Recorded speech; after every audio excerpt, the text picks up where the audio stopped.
Assalamualaikum warahmatullahi wabarakatuh. Salam sejahtera untuk kita semua. Semoga kita senantiasa diberi kesehatan dan keberkahan oleh Allah Subhanahu wa taala. Yang pertama-tama yang kami hormati Ibu Dorit Hartini MAK selaku dosen pengampu mata kuliah Penganggaran Perusahaan dan teman-teman juga audiens sekalian yang kami sayangi. Perkenalkan, kami dari kelompok 5, kelas 644C03, yang beranggotakan 5 orang. Untuk anggotanya, yang pertama ada saya sendiri, Aisyah Anisah. Yang kedua ada Devi Melani Rahmawati. Yang ketiga ada Indah Rahma Cahyani. Yang keempat ada Nurul Hidayah. Dan yang kelima ada Popon Fauzia. Baiklah, di sini kami akan membawakan materi pertemuan 4 yang berjudul unit yang akan diproduksikan. Langsung saja kita ke materi. Untuk yang pertama, materinya akan dibacakan oleh Saudari Popon. Waktu dan tempat dipersilahkan. Baik, terima kasih kepada moderator. Perkenalkan, nama saya Popon Fauzia. Saya di sini akan menjelaskan pengertian budget unit yang akan diproduksikan.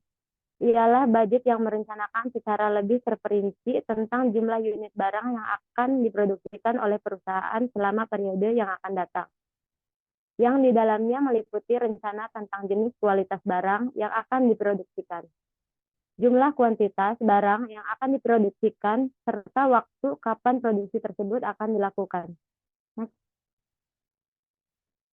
Kegunaan budget unit yang akan diproduksikan. Secara umum, semua budget termasuk budget unit yang akan diproduksikan mempunyai 3 kegunaan pokok, yaitu sebagai pedoman kerja, sebagai alat pengkoordinasian kerja, dan sebagai alat pengawasan kerja yang membantu manajemen dalam memimpin jalannya perusahaan. Secara khusus, budget unit yang akan diproduksikan berguna sebagai dasar penyusunan budget biaya produksi dan budget biaya administrasi. Next.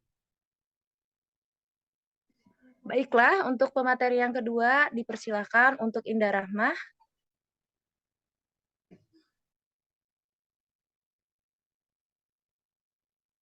Baik, terima kasih kepada moderator.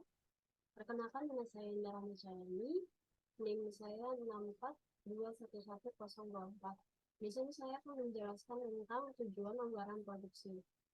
Yang pertama, tujuan anggaran produksi itu untuk mencapai tingkat keuntungan tertentu. Misalnya, berapa hasil yang diproduksi supaya dapat dicapai tingkat keuntungan dengan persentase tertentu dari keuntungan setahun terhadap penjualan yang diinginkan. Kedua, untuk menguasai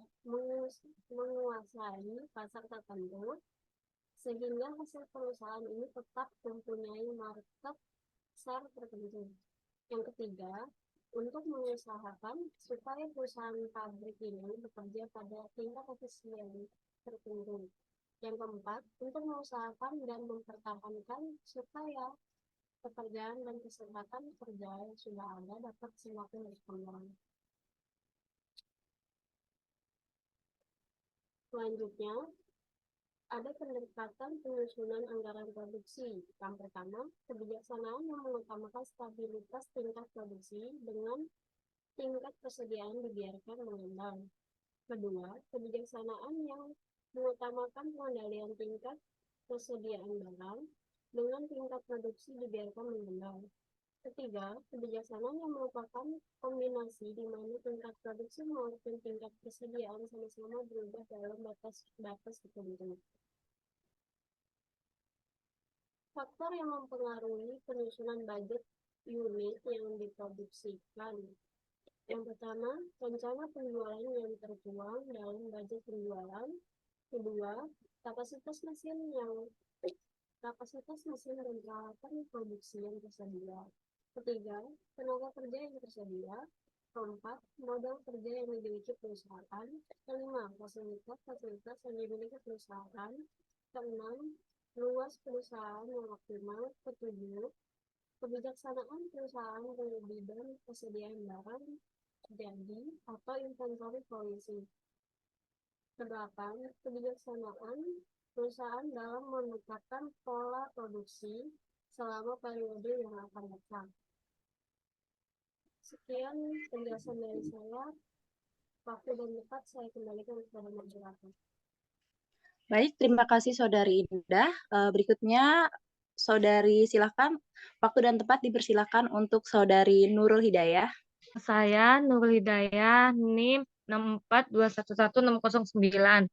Kebijakan di bidang persediaan barang jadi dipengaruhi oleh beberapa faktor pertimbangan antara lain. A.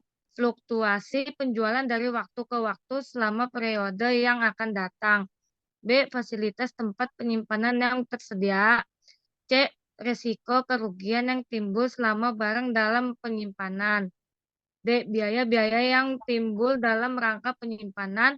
E. Tingkat perputaran persediaan barang jadi di waktu-waktu yang lalu.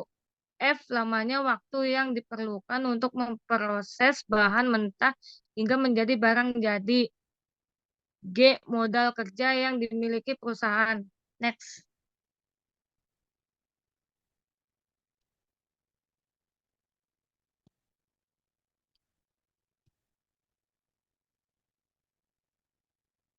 Pada dasarnya dikenal 3 pola produksi untuk menghadapi pola penjualan bergelombang Munandar 2013, yaitu A. Pola produksi stabil ialah perkembangan yang ajeng stabil dari jumlah unit yang akan diproduksikan dari waktu ke waktu selama periode yang akan datang.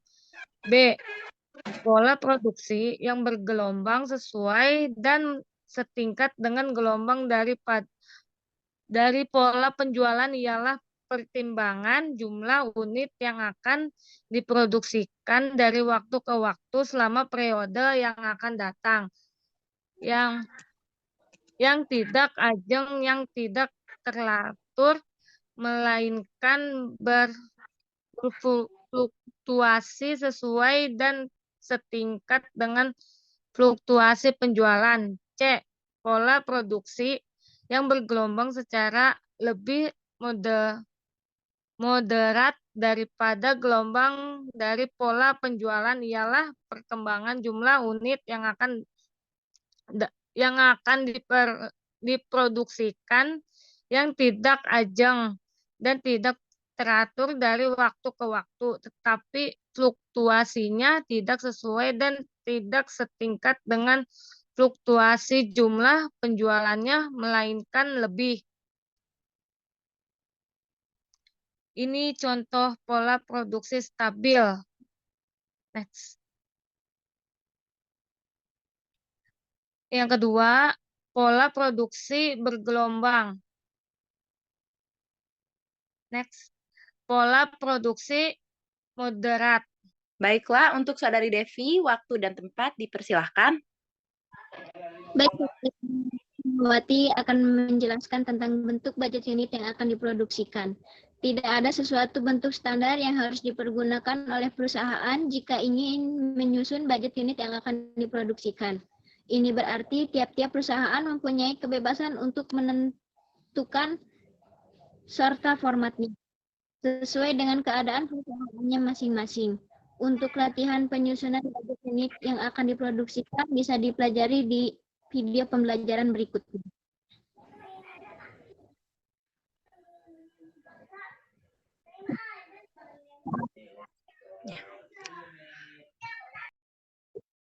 Baiklah, di sini ada berupa tabel untuk budget unit produksi, di mana di situ terdapat keterangan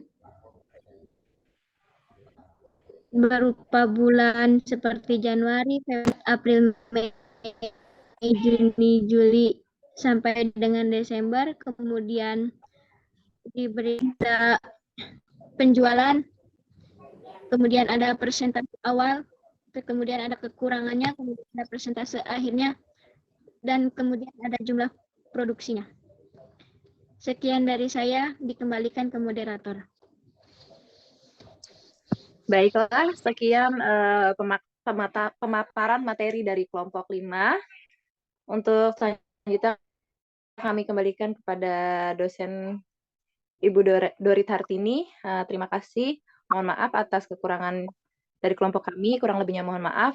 Wassalamualaikum warahmatullahi wabarakatuh.